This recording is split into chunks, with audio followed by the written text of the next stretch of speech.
live. I think. Oh, actually it's raining. I'm going to connect the Ethernet cable.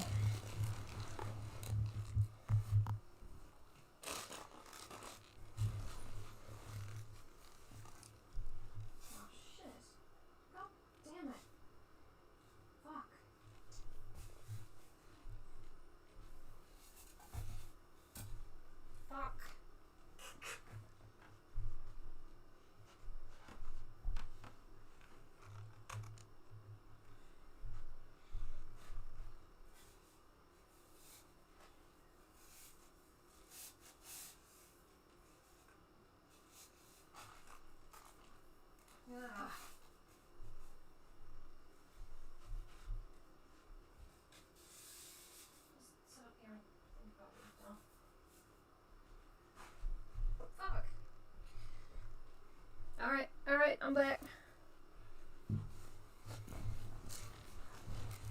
Sorry. Hey! I've been, trying to fix a wig instead of returning it like I should have. And I've just ended up with red dye on my hands, and it fell down, and some other stuff fell down. But it's all fine. So, we're going to finish the burning today. The betrayal, the burning. Thank you. The burning. The burn trail. The burn legacy. That works. And then, okay. I could do another Fear Street Saga, but they are very bad. Betraying. Exactly. They're bad and they're funny, but I found the one about the vampire that was genuinely, quite gross. YA novel about a vampire that isn't sexy and is scary. So I found it, and I want to read that one next. It's called The Vampire. Hey! Meet the gang, 'cause everyone's here. Everyone entertain you. I saw half an episode of Ain't Half Hot Mum as an adult, and it was just like, oh good lord. Things have changed. Yes, I thought it would be thematically appropriate because we're going Barovia again in D&D, but more different this time. So vampires are back on the menu, boys. Oh, also back on the menu.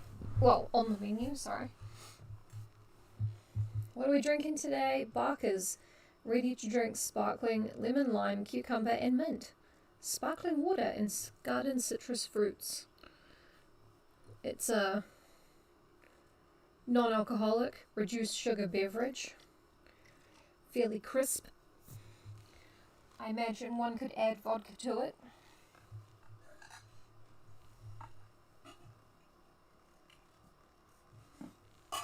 Or even gin, perhaps.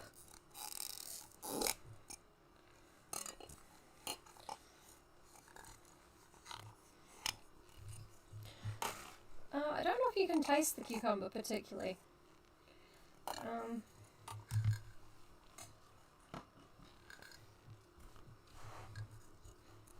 Don't know.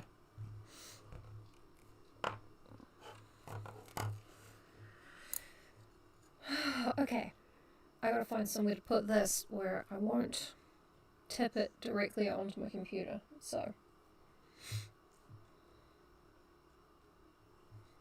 Yeah, you wouldn't like it. I'm sure they've got other ones though. I'll put it there, and I'll sit up here when I do my talking. Reading. We can try it.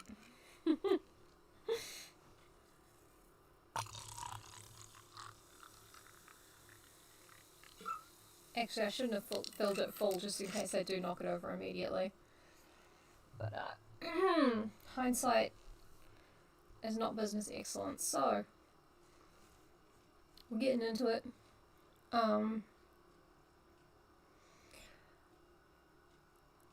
Colombe! Right, so the characters in Shadyside Village of 1900. Daniel Fear, Nora Good, Simon Fear, Angelica Fear, and I forget. And one of them is going to have the stupid voice, but I don't know which one yet. Here's to the Fears and the Goods. May they never stop being such a fucking idiot.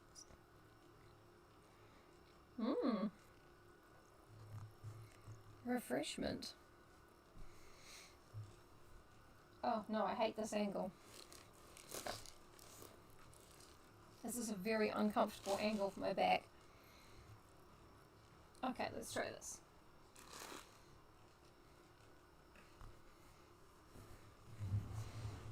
That's better.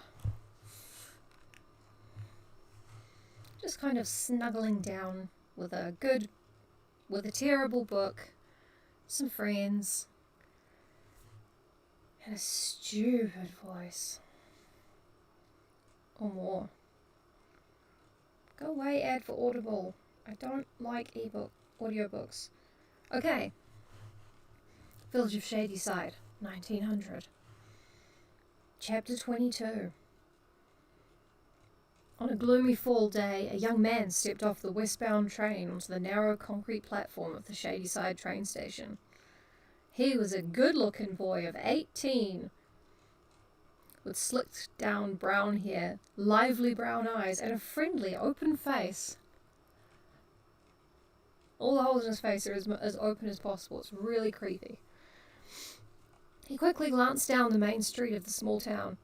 Oh, that scared me. I saw myself doing that face and the little thing. Ugh. He quickly glanced down the main street of the small town. Shadyside appeared to be prosperous and pleasant, with low brick buildings behind shady trees. Then he hailed a carriage with a cheerful cry. "Cabby! Cabby!" He has a normal voice, it's decided. A friendly open face, like a sandwich, yeah. Or a kitchen living room area. No, they don't call that open face, do they? It doesn't matter.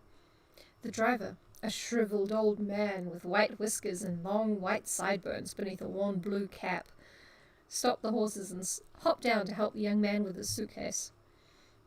"I can handle it, driver," the young man said, offering his friendly smile. "I have but one bag, as you can see." "And where do you come from?" the cabbie asked, eyeing the boy suspiciously. "Boston," was my reply. "My name is, Daniel. Daniel Fear, and I have come to visit my grandparents." I was trying to do JFK from Clone High. It's not going to work. I'm putting him back to a normal voice. The old driver's eyes narrowed in surprise. "Daniel Fear, did you say? And have you come to visit Simon Fear and his wife?" It was not good. It was terrible. It was a terrible voice. They are my grandparents. I have never met them," Daniel admitted. "Do you guys actually want me to do that? Because I will. I'll straight up do that." Okay. Okay, yep, no, you know what? Everyone has a stupid voice. Everyone.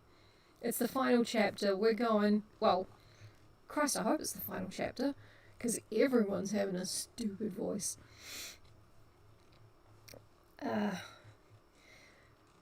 "My name is Maguire," the cabbie said, touching his cap. "I have been driving this rig in Shadyside Village for a lot longer than you've been alive, son. And you are the first visitor I've ever taken to the Fear Mansion." "That is strange," Daniel replied uncertainly. "Strange indeed," Maguire said, shaking his head. "That house has been dark and closed up ever since the two daughters died. That was some 35 years ago, I believe. Or 2 weeks, our time. 1 week? A few days? I can't remember. Simon's daughters? Daniel asked, surprised. You mean that I had female women aunts? Hubba, hubba. The cabbie nodded. And who might your father be, son? I don't know if JFK ever said hubba hubba. I think he probably did. Joseph Fear, Daniel told him. Ah, yes, Joseph, Maguire said, removing his cap to scratch his head, and then removing his head to scratch his brain. I remember him well. Good-looking boy. I remember they sent him away to school a couple of years after the tragedy with the 2 girls. Joseph never returned home. About a week. Oh, cool. Yes, we live in Boston now. Just gone into Sam Valentine being loud, Daniel said. None of us has ever been back to Shadyside. My father is a very quiet man, a private man. He never told us much about our family. I did not even know I had grandparents here until word came about my grandfather's 75th birthday. Park the car in Harvard Yard. So Simon Fear is to be 75, Maguire muttered, rubbing his chin. Yes, Daniel replied. My grandfather wrote a letter and asked to see me, so here I am. The old cabbie muttered something that Daniel couldn't hear. Oh, the boy's a cunt. Then he turned with a loud groan, hoisted himself up to the driver's seat. Daniel watched Maguire take the reins, then climbed inside the small carriage, pulling the door closed behind him. It's very thorough of Daniel. Staring out the dusty window, Daniel watched the small town roll by. The town centre, with its offices and shops, gave way to rows of small cottages, then farm fields, then tangled woods. The overcast sky made everything appear dark and unwelcoming. Suddenly, Daniel heard Maguire shout for the horses to "Whoa!" and the carriage bounced to an abrupt stop. Daniel peered out at a tall brass gate. The gate was tarnished. Well, here we are, son, Maguire called down. The Fear Mansion. Daniel opened the carriage door and leaned out. Can you not take me up the driveway? His question was greeted by a long silence. Finally, the old man called down gruffly, Well, this is as far as I go. Few people would wish to come as near as this to Simon Fear's mansion.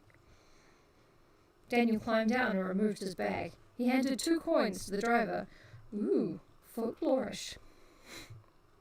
Not on purpose. Who stared straight ahead, refusing to look at the mansion. Then, with a curt, Well, good luck, son, Maguire whipped the horses and the carriage sped away. He gave the horses some whipped cream is what that means. Daniel, the painted legs Fear. No, it's, one of them lost the use of his legs. One of the 2 brothers from the beginning. Good. Don't wish me good luck, you bastard. Oh wait, wrong voice.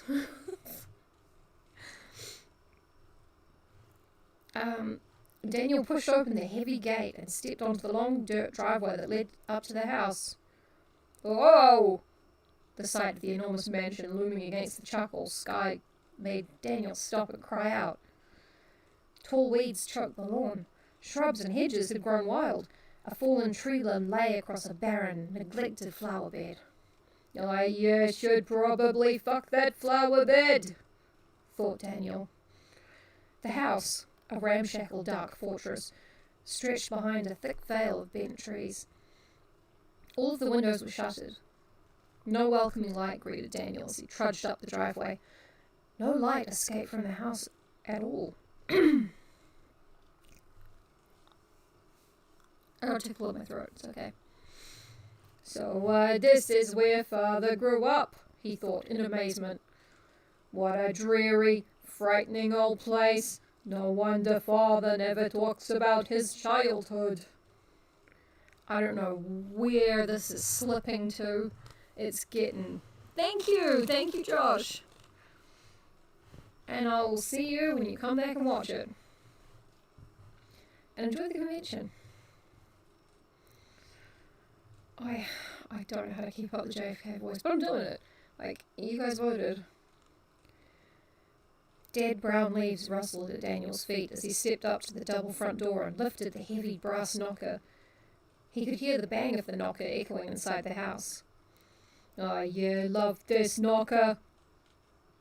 Every word has equal emphasis. Thank you, Josh.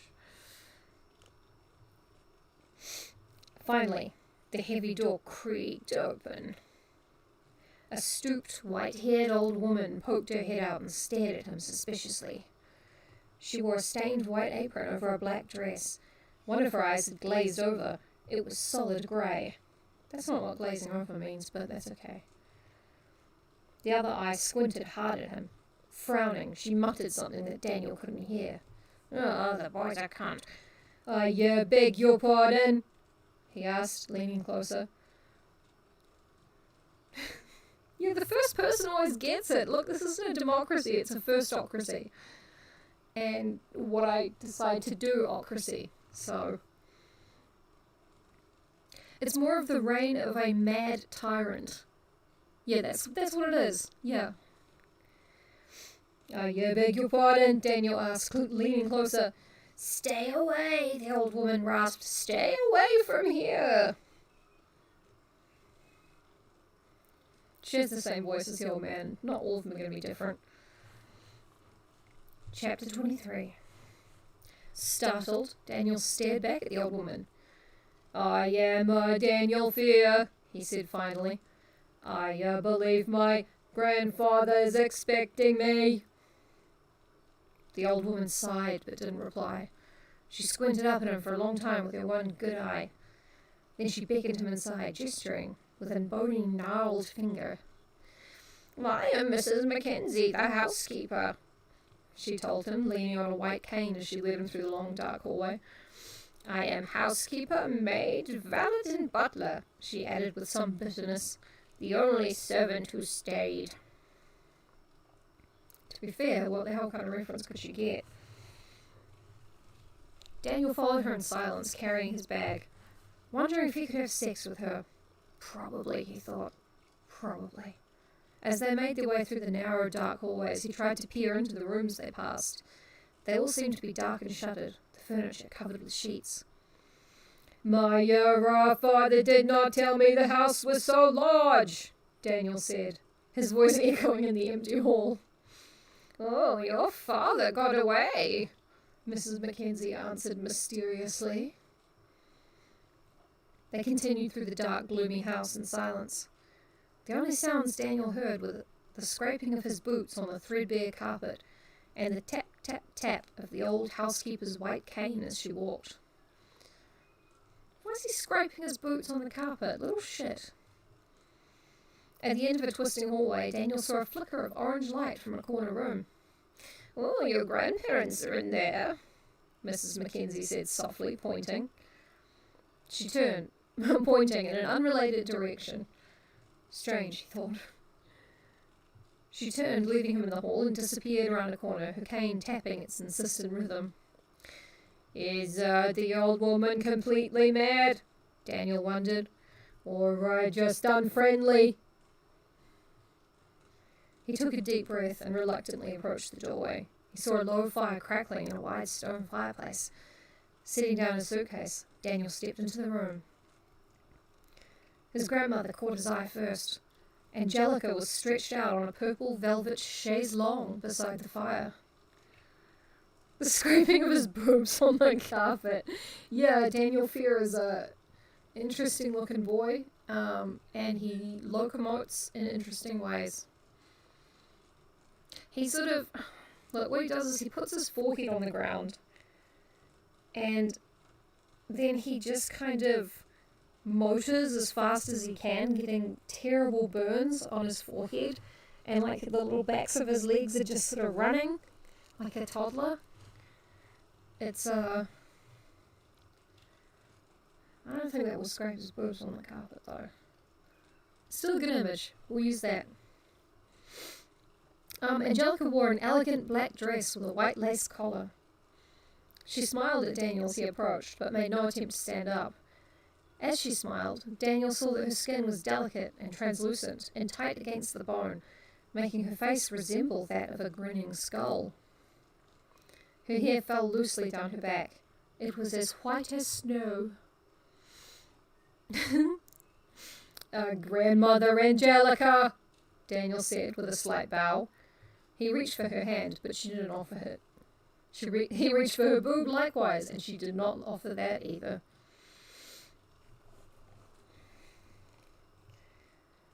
Put another log on the fire, boy, Angelica ordered. I beg your pardon. Daniel had expected a warmer greeting from his grandmother. Don't fucking dawdle, do as I say, Angelica insisted coldly, waving a slender white hand toward the fire. Another fucking log on the fire, boy. Can't get the Scottish one after that. It's okay. It was a learning and fun experience for all of us. Daniel hesitated and then hurried to the fireplace to do her bidding.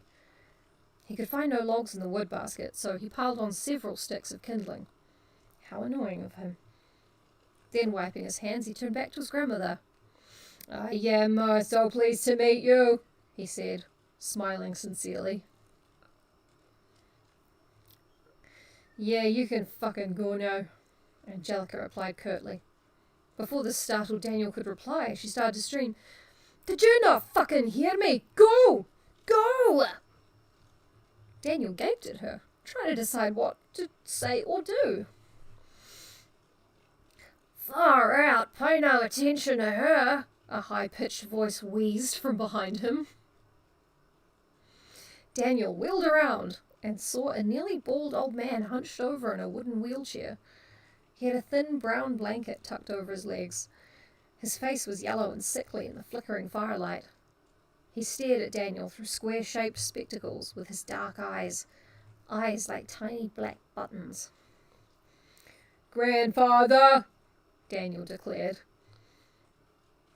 Simon Fear wheeled himself closer, both hands pushing at the large wooden wheelchair wheels. Far. Pay no attention to Angelica. She's fucking mad. She's mad as a bloody loon.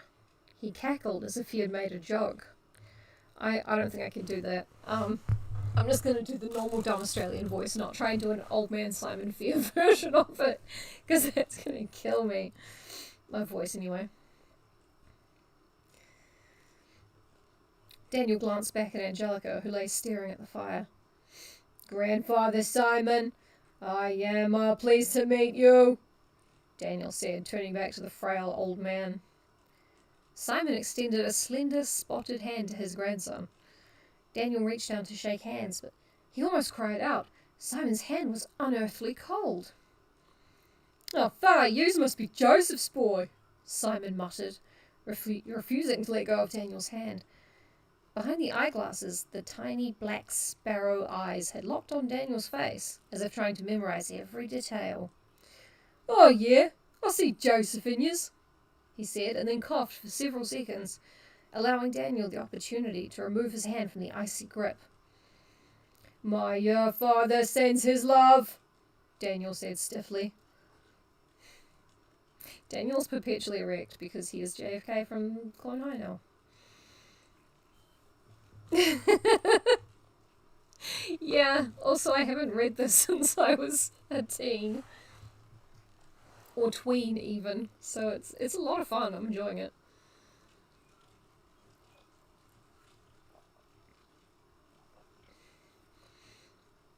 Love?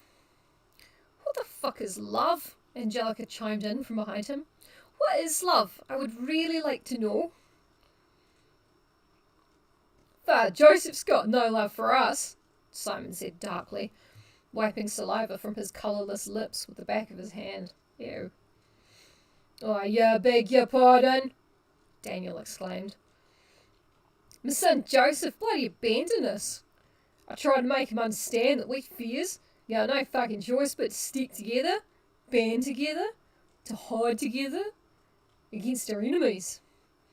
But Joseph chose to bloody disobey me. The light seemed to fade from Simon's eyes. He lowered his head. For a moment, Daniel thought that his grandfather had fallen asleep. Yeah, put another log on the fire, Angelica ordered impatiently. Another log, if you please. Why must it always be so fucking cold in here? There do not seem to be any more logs, Daniel told his grandmother. Seems like half of this voice is just volume. An icy hand grabbed his wrist. Simon held him with surprising strength. I told yous to fucking ignore her, he snapped. Daniel tried to pull free. The cold from Simon's hand seemed to sweep right through Daniel's entire body. Grandfather! Yous can't hide from your bloody blood, Simon declared loudly, staring up at Daniel, tightening his cold grip on his grandson's wrist. I told bloody Joseph that when he was just a wee tacker. You can't hide from your blood. Or your fate. Yes, grandfather, Daniel stammered, trying to be polite. It was supposed to do revenge and be betrayed. He just wanted to go become an architect. I don't know what Joseph became. His bloody brothers Robert and Brandon stayed, Simon said. But now they're gone too. His bloody blood. It is, it's blood. Bloody blood. I never met my uncles. I have very little interest in other men, Daniel replied softly. Except to dominate them in politics. Sorry, it was just I never met my uncles. Far out, now you're here, Dan, Simon said, smiling up at him, a frightening smile that sent shivers up Daniel's spine. Now you're here, yous can carry on me work. Daniel swallowed hard. Your work? I came to celebrate your birthday, grandfather. Simon ignored him. He had both hands up behind his collar, struggling to remove something from around his neck. Finally, he succeeded. With another frightening smile, he tucked an object into Daniel's hand. Daniel took a step back toward the fireplace and examined his grandfather's gift. To his surprise, it was a piece of silver jewellery. Disc-shaped, it was held by 3 silver claws, like birds' feet. That's right, birds' feet do have claws. On the disc were 4 blue jewels that sparkled brightly in the firelight. What a strange gift, Daniel thought. He turned the pendant over. On the back he found Latin words inscribed. Dominatio per malum. I brung you a big bag of irregular Oreos for your birthday, grandfather. I can't do it. It's so hard on my throat. What do these words mean, grandfather? Daniel asked, studying the strange silver pendant. Power through apples, Simon bellowed. His loud cry caused him to cough and wheeze. Oh no, Simon did wheeze. Not funny. It is power through evil, but the word also means apple, so it's like super funny. If you're a dork, if you laughed, you're a dork. We can't be friends anymore. Daniel studied the strange pendant, turning it over in his hands. Yeah, put it on, Simon instructed him. Yeah, wear it all the time, eh? It's been in the Fear family since our days in the fucking old country. Daniel obediently slipped the silver chain around his neck. He tucked the pendant under his dress shirt, and as the warm disc settled against his chest, he felt a surge of heat, and the entire room burst into flame. Oh, gross. There's a promoted ad for Speak Up for Women. Ugh, disgusting.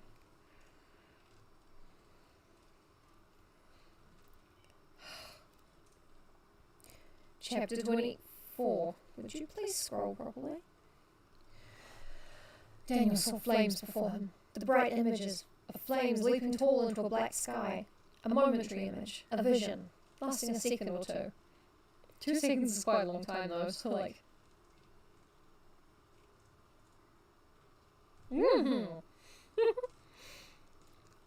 Power through is the motto of Apple. They got confused and they just followed the wrong thing. Like the motto of whoever did, is it Facebook? One of those guys. Move fast and power through evil. That kind of thing. In the flames he saw a girl. Oh, a young girl. Hello there. Pretty and blonde. Oh! Twisting in the fire. Not a deal breaker. Twisting in agony. Still wood! The image disappeared. The girl and the flames vanished instantly. The pendant still felt warm against his chest, and Simon smiled knowingly up at his grandson. The strange 3-clawed pendant has powers, Daniel realized, feeling fear and curiosity all at once. Keep thinking of your cat. Daniel heard a tapping sound behind him. He turned to see Mrs. Mackenzie enter the room, bent over her cane, an unpleasant frown on her withered face. I have come to take the young gentleman to his room, she announced coldly, glaring at Simon with her one good eye.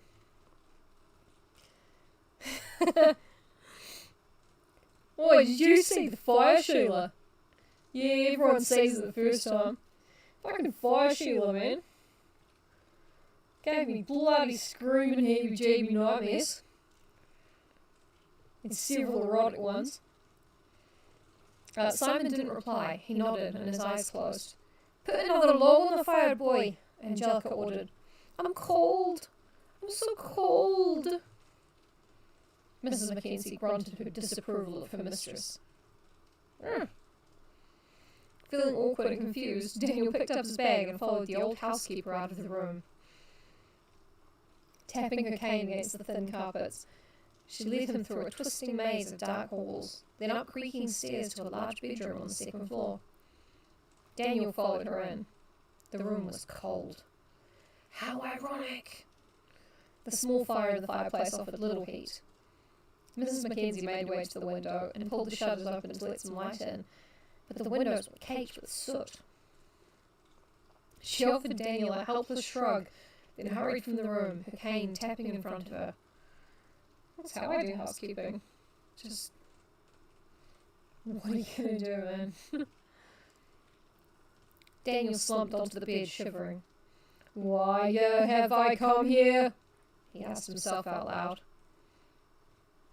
Shaking his head unhappily, he removed his pocket watch and studied it. Hours to go before dinner, and Simon's birthday party was several weeks away. What will I do here? How will I spend the time? Staring into the small, useless fire, Daniel wished she had never come.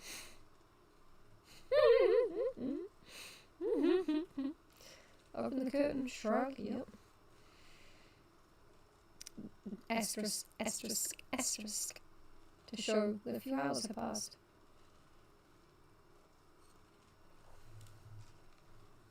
Oh, I see Fitzy. He's on the windowsill. He's so happy.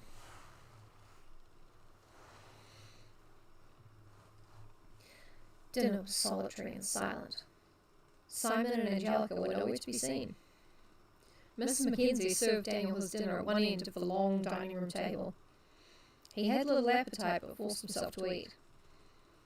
The next day, he made his way into town and strolled around Shadyside Village, delighted to be out of the stale air and gloomy surroundings of the Fear Mansion, which was not that bad when you got used to it, and actually, you might prefer it to be cleaner, but the thing is, you're doing your best, he said. He found the town square pretty and pleasant. People smiled at him as he passed. Daniel was so good-looking and friendly, he often drew smiles from strangers. A crowd of villagers had gathered at the edge of the square to admire a shiny new motor car, one of the few horseless carriages that Daniel had seen in Boston. 1900, is that still like, let's gather around the motor vehicle? I think it is, yeah. It's like the monster's house, yeah. I mean, everyone should stay in that house before they visit Shadyside, and then everything else just looks great. Yeah, you don't like him because he's a boy. There's nothing he can do for you.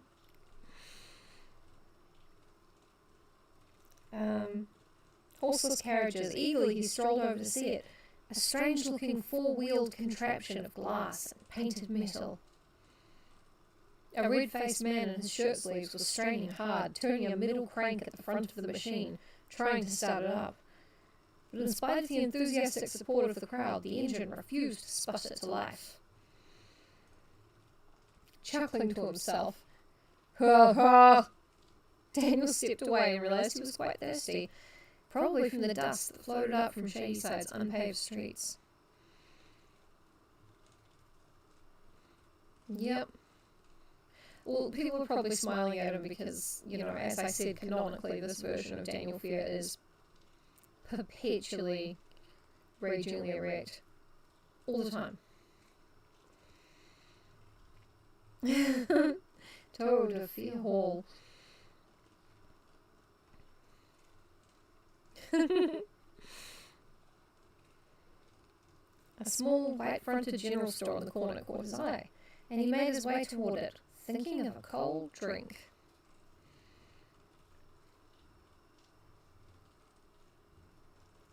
Oh, I thought I heard thunder, but it was just one of my neighbours taking the recycling bin down. Which, no, I have not done, and don't intend to today, because fuck it. As he pulled open the door, the aroma of fresh brewed coffee greeted his nostrils. That's the worst way to describe smelling something. He closed the door behind him, and then, stepping over a large wooden pickle barrel and several burlap bags full of flour and sugar, he stopped at the long wooden counter at the back of the store. A young woman dressed in a silky yellow high-collared blouse and long maroon skirt had her back to him. She was reaching up to arrange canisters on a shelf on the wall. Daniel cleared his throat impatiently. Ahem. She turned and smiled, surprised to see a stranger in the store. And Daniel fell in love. She is the most beautiful girl I have ever seen, Daniel thought, feeling dazed. She appeared to be about his age, with long, dark hair that fell to her shoulders, creamy pale skin, and green eyes that gleamed in the light from the store window. Her smile, the most beautiful smile Daniel had ever seen, faded. "Are you staring at me?" she demanded. No, I'm sorry, I can't do that. That's really stupid.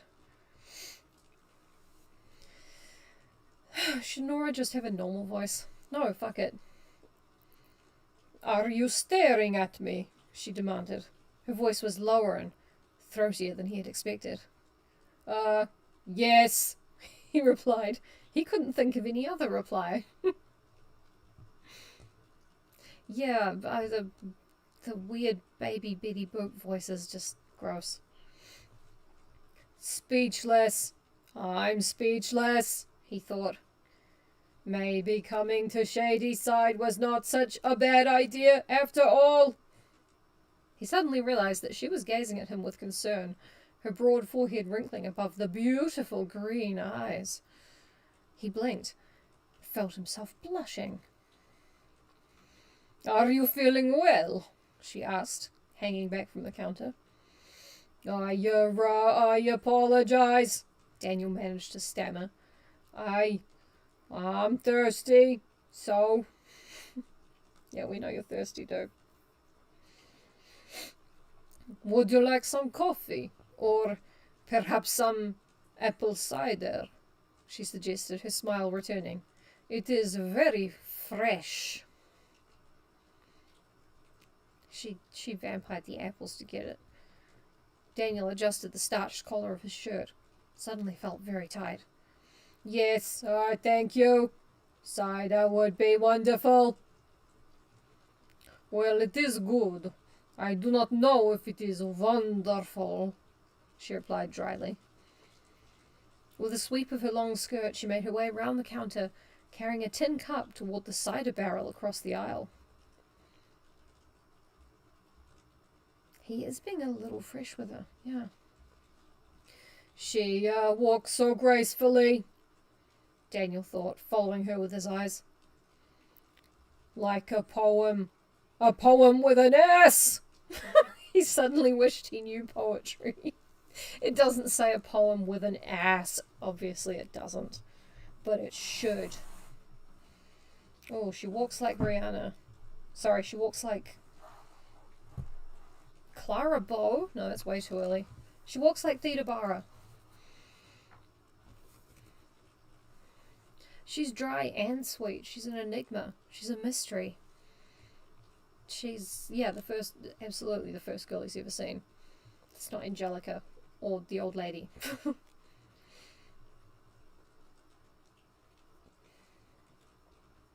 She handed him the cup filled with cider. He took a sip. Ah, very good. He licked his lips. He raised his eyes to hers and realized that she was now staring at him. Okay, I'm sorry. I really... You walk like some kind of incredible walking cake. I'm definitely going to put the line, she's like a poem with an ass, into something. I just don't know what. My wedding vows. Or when I pre-write my own eulogy. Doesn't matter. I won't be there to see either of them. I'll have run away.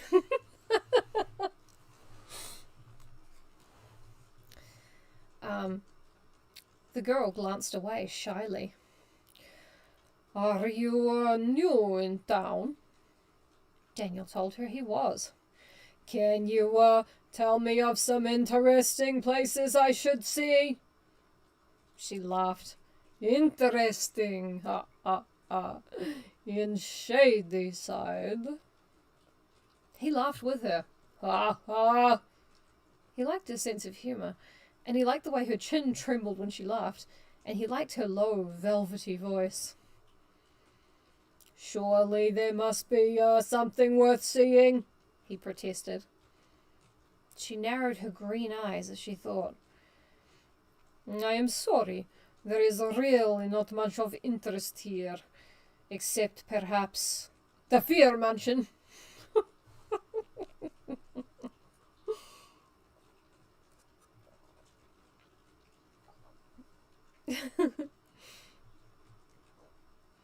You walk around like some kind of cake. Oh, I like you.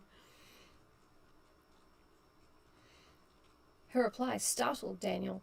He decided to play innocent. The Fear Mansion? What is so interesting about that? Her expression turned serious. She lowered her voice to a whisper. It is a very frightening place. Horrible stories are told about it. I really do not know if they are true or not. It is said that the Fears lived under a terrible curse, that the mansion is cursed too. It is said that everyone who enters, every town has a house like that. Daniel scoffed, shaking his head. My grandfather's house certainly looks like a cursed place, Daniel thought. I wonder why the villagers tell such stories about it. I would not venture near it, even for sightseeing, the girl remarked with a frown. Never heard of them or my grandfather. My name is Danielson. Bud Danielson. My name is Bud Danielson.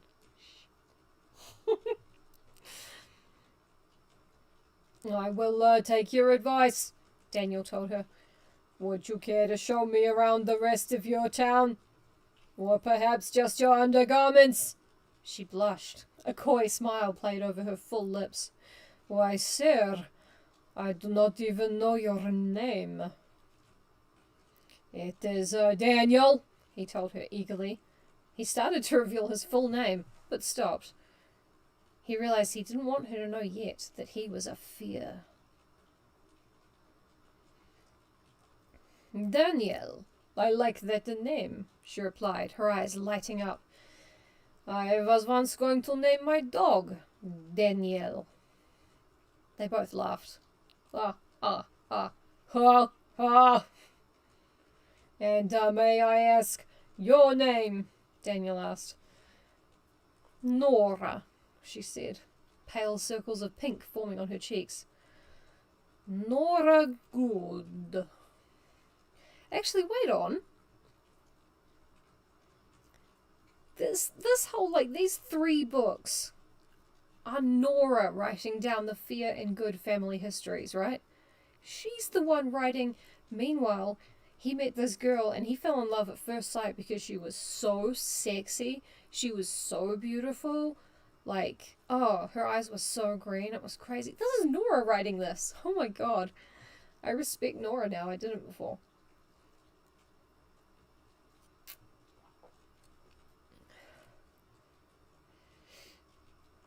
Chapter 25. What time is it? 4 o'clock. Yeah, let's keep going. Chapter 25. Quick! Someone comes! Nora whispered. She grabbed Daniel's arm and pulled him off the road into the trees, where she pulled him off again. Sorry. I'm old enough to know better. Yeah, the story needed a romance plot, you know? He fell in love at first sight. Never thought of any other girl but me, ever. Definitely didn't want to bone the old housekeeper. Daniel laughed. Ha ha! It's just a rabbit. Look! He pointed to the large brown rabbit that scampered over the carpet of dry leaves at the edge of the woods. Nora laughed and pressed her forehead against the sleeve of Daniel's jacket. Old enough to know better, young enough to keep doing it anyway. I think I always will be. I hope. I love her laugh, he decided. I love everything about her. As they walked hand in hand toward the river, Daniel found it hard to believe they had met just 5 days earlier. He had never felt this way about anyone. Horny even afterwards. Each afternoon he had waited round the corner from her father's store for her to finish work. Then, trying to make it appear that they weren't walking together, they would make their way up the broad park drive to the Conononka River. Apologies if I say that wrong, which I definitely did. Which flowed through the woods north of the village. Oh good, so the cut-off's 80, at least, that we know of. There they would sit side by side and hold hands under a shady tree. As the sun lowered itself behind the cliffs across the river, they talked quietly, getting to know each other, discussing whatever popped into their heads. I would like to pop something into your head by way of your mouth. Sorry. I'm saying sorry, but not in the sense where I regret my action or I'm going to stop.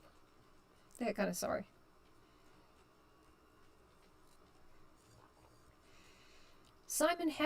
Daniel had explained to Nora that he was visiting his grandparents. But he still hadn't worked up the courage to tell her that his grandparents were Simon and Angelica Fear.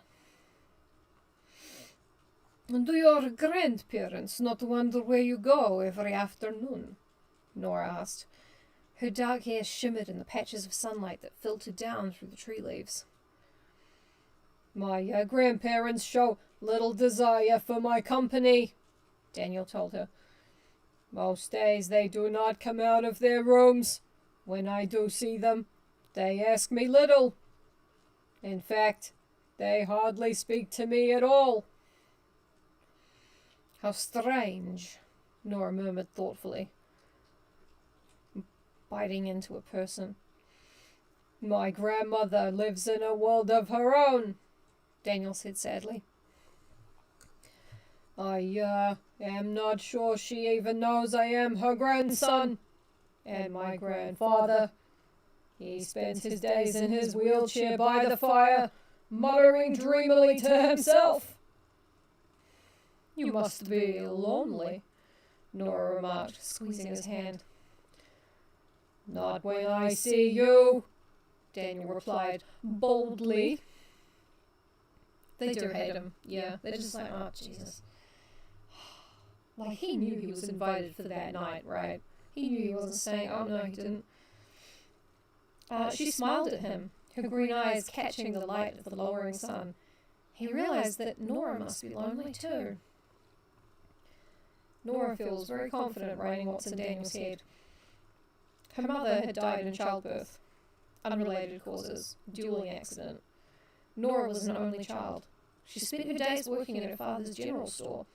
She spent her evenings cooking and caring for her father. They lived in rooms above the store. The store sold supplies for generals.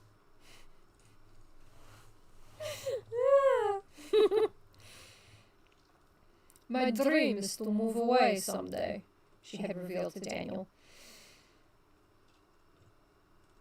Yeah, wait, is it because...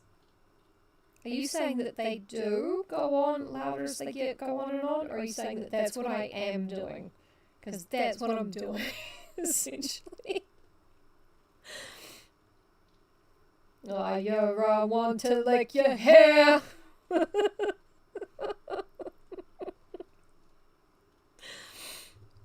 Horny little goblin.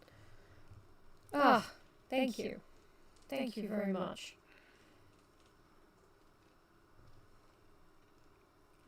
My dream is to move away someday to a town with wide paved streets and buildings as tall as the trees. A town filled with people I don't know. As the red sun flattened against the dark cliffs above them, Daniel worked up his nerve, leaned forward, and kissed Nora. On the bottom. No.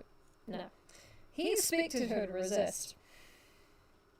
Doesn't say whether he would stop if she did, but I'm going to assume he would. Let's all assume he would. But when she returned the kiss with enthusiasm, he realized that perhaps she was as in love with him as he was with her. Or she's horny. Like, it can happen. Well, you have to reveal to her that I am a fear, he thought, wrapping his arms around her and kissing her again. Mwah! But will she react with horror? Does she believe the frightening stories about my family? When she learns I am a fear, will it drive her away? The thought made him shudder. Daniel knew he couldn't bear to lose Nora. Although, to be fair, she is an unmarried woman, alone with a dude whose surname she apparently doesn't know. Seems likely that if he kissed her and she wasn't into it, or was into it but wanted to keep her reputation, she might be like, oh, hey now. To be fair to the book, I know what it sounds like to us, but, yeah. Maybe he expected her to say no thank you. Would have been nicer. As they walked, holding hands, back to her father's store, Daniel decided he had to learn the truth before he revealed his identity to Nora. And his penis. He had to find out if there really was a curse on his family, if the terrifying tales the villagers told about the fears were true. Once I know they are not true, once I know they are all silly fairy tales, then I will, be able to tell Nora that I am a fear with a clear heart, he decided. Neil lozenge. He said goodnight at the edge of town, reluctant to let go of her soft, warm hand. Her eyes glowed happily as she whispered, "Good night." Then she turned and ran to the store, her silky dark hair trailing gently behind her. Her arms straight at her sides like Naruto. It was crazy. Her heart fluttering, the taste of Daniel's lips still on hers. Woo! Nora brushed through the dark store, humming to herself. Thinking happily about Daniel, She started up the narrow stairs that led to the rooms she shared with her father. Nora gasped, startled to find her father waiting for her at the top of the stairs, an angry expression on his face. Yeah, same rule in boxing. Both parties do have to agree to it. Yeah. Although, different rules from boxing in that no kissing, apparently, in boxing. Stupid rule. That's why they make them wear those head things. It's not like to protect from concussions, so they can't, physically kiss. James Good, Nora's father, was a short, wiry man with shiny, slicked-down black hair and a black pencil moustache beneath his long, pointed nose. He was normally quiet and good-tempered, but when his anger got the better of him, he would explode with rage and lose control so that he frightened Nora. Now she hesitated halfway up the stairs, staring up at his angry frown, his blazing eyes. "Where have you been?" he demanded, struggling to keep his voice low and steady. Actually, no, I'm not going to do that voice, because everyone knows it as the pedo guy from Family Guy. That's not the voice. I'm doing the voice of the Fisherman Brothers from the E1 episode Gone Fishing. But it's so niche, I can't do it.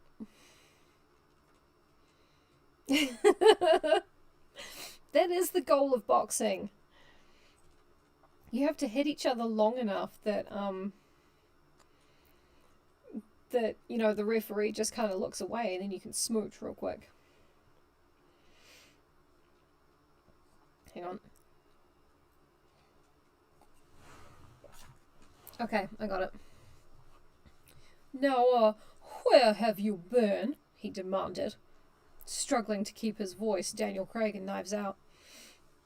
"Just out for a walk," Nora told him blankly.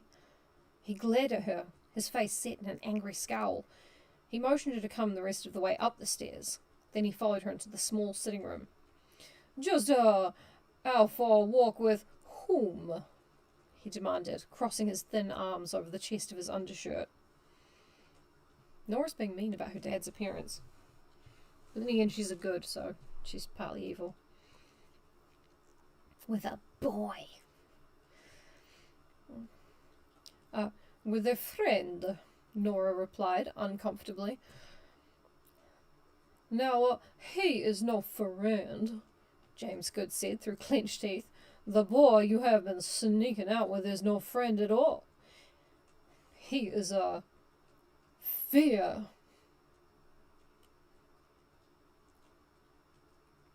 No, sorry, I was trying to rearrange friend to spell fear, but there's an extra D. A friend is a fear with a D. She was out with a friend. We did it. Anyway, Nora gasped. She dropped down into the straight-back wooden chair by the fireplace. "He never told me, father." "Well, of course he didn't," Mr. Good snapped. "He knew that no decent girl would be seen walking with a fear in this town." "But Papa..." Nora's mind whirled in confusion. Why hadn't Daniel been honest with her? Was he afraid? "Papa, Daniel is wonderful," she said finally. "He is kind and gentle. He is intelligent and considerate and...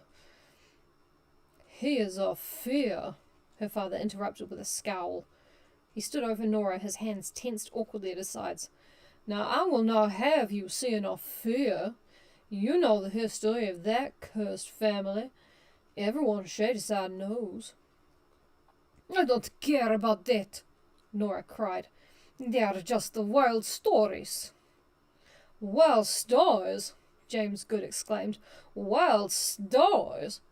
Why, Simon Fear's own daughters were murdered when they were about your age. Murdered!" "Papa, that was so long ago," Nora cried.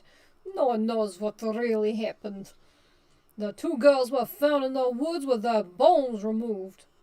James cried. "They found only the skins. Their bones were gone. Gone!" How would that even work? You know that's just an old story, Nora screamed. No one but silly children believes that, father. Maybe not, but Simon's wife, Angelica, she is mad, Nora. She practices evil magic. People have disappeared in the woods behind the Fear Mansion. They were Angelica's human sacrifices. Papa, stop. These are all wild tales, gossip and rumors. You cannot believe such insane stories. James groaned in exasperation. Oh! Running both hands back through his slicked-down hair, scowling at his daughter. It should be a drinking game for the word scowl, except they shouldn't. But I do believe them, he said, his voice trembling. I believe them all. That is why I cannot allow you to see that fear boy again, Nora. No! Nora shrieked, jumping to her feet, her eyes wild. I love Daniel, father. I love him. You cannot forbid me to see him. Nora, listen to me, James insisted, his pencil moustache twitching in anger, his slender face reddening. Listen to me. For your own good, you cannot see him again. I forbid it. No, Nora shrieked, her anger matching her father's. No, no, no! 4 no's. James Good's eyes narrowed angrily. His words came out slowly, deliberately, through clenched teeth. Then, Nora, you have given me no choice. I'm making it more and more until all of the consonants are gone. It'll happen. We'll get there. Chapter 26. Shit. Okay, I think this is not the final video. I'm sorry. Let me just see how many pages we're looking at.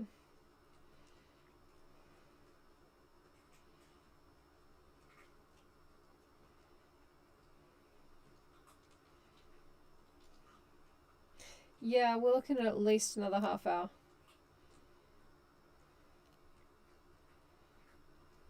Oh, wow. Yeah, no, we're looking at an entire other hour. I know, I betrayed you. But we did establish that now everyone has a stupid voice, so it wasn't a total waste of time. Hooray! And I got to do a voice I've never done before. The JFK voice. It's made Daniel a horny boy.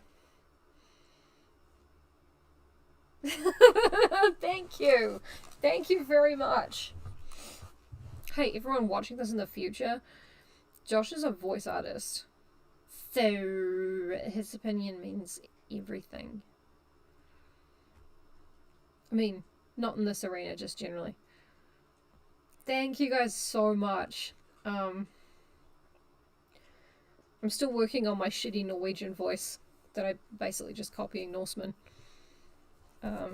But we'll see how that pans out. And I will see some of you in an hour and a half. Thank you! Thank you! Wait, it's Tuesday, right? I will see some of you in an hour and a half. Is it on this week?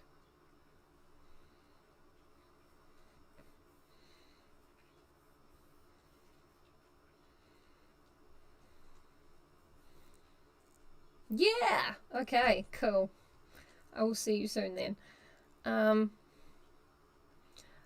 vampire next. Caroline B. Cooney. Caroline B. Scary. Alright. Thanks, guys. See ya.